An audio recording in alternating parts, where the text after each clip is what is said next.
Have you ever opened up your project file only to see this warning, offline media, and you don't know what to do? Keeping your project and files organized is key to this not happening, but it has happened, so let's get to it. When you see the dialog box that says offline files, there are a number of options. Here's option number 1. Click offline all. This will open the project and have the files remain offline. From there you should see the offline files in the project bin as a question mark, or in the timeline with the media offline warning. If so, then select the clip or clips that are offline in the project, right-click, link media.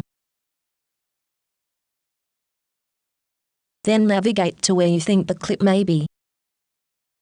If you don't know where you remember putting that clip in the first place, then maybe you shouldn't be editing. Just kidding, I've been there and done that. But seriously, it does help to stay organized. The good news in this scenario is that you will be able to navigate to the file path of where the clip is supposed to be from the top text file path info. If it's not there, then you can do a search outside of Premiere to find the file. There it is. It was outside the main media folder for some reason. Also within the Premiere offline dialog box, select Display Only Exact Name Matches in order to know that it is the file you are looking for. Then try to link again once you find it, or move the file back to the place it should have been in the first place.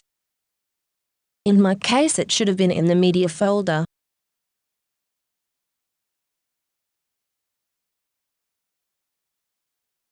Then relink and select File.